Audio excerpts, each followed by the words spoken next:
We are here in Bahrain at the IISS Middle East Center at a conference on Africa, the business opportunity, the geo-economic and geopolitical risks and challenges to Africa's rise. The first session this morning was opened with a paper by Fred Swaniker of the African Leadership Program. Fred, you had a fascinating paper where you talk about 5 long-term trends, 4 risks to Africa's rise, and the the 3 principles that should define the way forward. Will you summarize for those viewing this very briefly in a few minutes these 5 long-term trends and the 4 risks? Certainly. So I believe that when one looks at Africa, it's easy to get excited by the headlines that we see about, it's the second fastest growing region in the world. It's got 6 of the fastest growing countries in the next 10 years are supposed to come out of Africa and so forth, but without really understanding what are some of the fundamental forces that are driving this growth. And if one rushes into Africa without that deep understanding, then you're not likely to build long-term sustainable businesses. So what I outlined in my paper was really 5 big forces that I believe will stick on the continent for the next 20, 30 years. And if you invest in Africa or build a business around one of those 5 forces, then you're really building a sustainable business. And the 5 forces I talked about is, the first and foremost is about improvements in governance.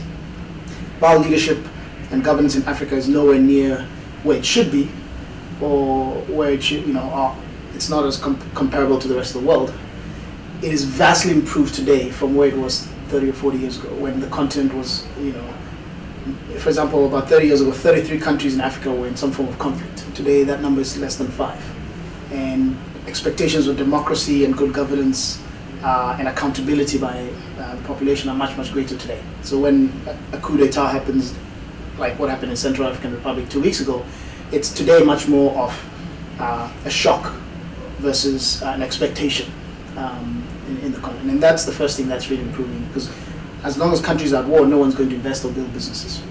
The second trend is around Africa's growing and young population.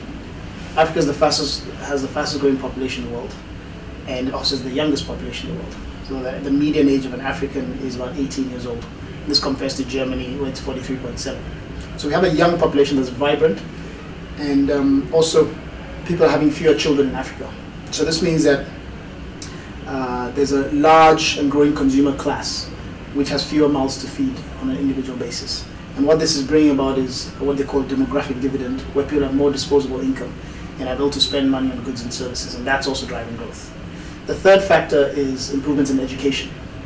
Africa today has much lower rates of enrollment in primary school and secondary and at the tertiary level.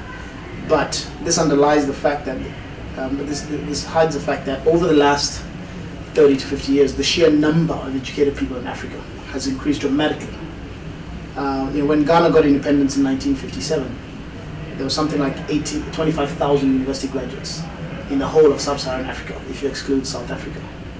And 80% of those came from just 2 countries, Ghana and Nigeria. Today, we have millions of people who have university education across Africa.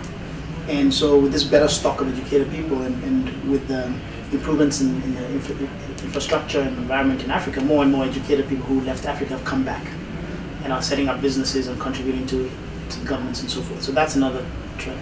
The fourth trend I talked about is about changes in the geopolitical sphere. With economies declining in the West and aging populations, investors, they need to get much higher returns. Pension funds need to get much higher returns for their liabilities and so forth.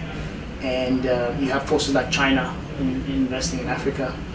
And it's much more, Africa today has a much better image than it did in the past. And so this means more investments coming to the continent, and that's another force that is driving growth. The fifth force that's driving growth in Africa is urbanization.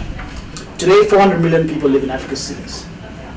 That number is going to grow to 1.2 billion by 2050. So 800 million people are going to move into cities in Africa. And cities are really the building block of market economy, because they bring together those who have goods to sell, together with those who have to buy those services. And therefore, as cities become more and more, as Africa becomes more and more urbanized, this market economy is going to take place, it also becomes much easier for companies to distribute goods and services because people are becoming more concentrated in these hubs. And that's a very powerful force for growth. At the same time, however, these forces also lead to risks to Africa. And I talked about 4 risks. The one is urbanization. If we don't plan our cities better and we don't invest in long-term infrastructure, then we end up creating, really thousands of slums, which are going to lead to crime and unemployment and so forth. So we need to be cognizant of that risk. The risk around the growing population. Similarly, we're creating this workforce of 1.2 billion, which will be the largest in the world by 2050. If we don't create jobs for those people, we risk creating political instability. And we've seen what happened in North Africa when we didn't give livelihoods to people and so forth. The third risk is around these pure geopolitical forces that are taking place. If we don't, as Africans, come together and think about how we can negotiate better as a bloc and not just as individual countries, then wealth will be created in Africa, yes, but it won't be for our benefit as Africans. So we need to become more assertive and negotiate for a better share of the wealth that's been created in the continent. And the final risk is around the governance issue. In Africa, governance is always a case of 2 steps forward, 1 step backwards. And we keep making progress, but there's always dangers. And unless our leadership, really looks at long-term improvements in governance, we run the risk that this one force that has, in my opinion, been the greatest force that's bringing about change in Africa can destroy the continent again. And finally, I talked about the mindset for doing business on the continent. And for me, there are 3 key approaches to doing business on the continent. First, I think it's important to realize that the African growth story is not a short-term. It's a long-term project. It's going to take 50 to 100 years to develop Africa. And it's just starting to take off. One should view Africa today as perhaps where China was 30 years ago. And if you go in with a get-rich-quick mindset, you're bound to lose your shirt. You need to invest for the long haul and realize it's going to take a while before you start seeing returns. The second mindset to doing business in Africa is to focus on cities.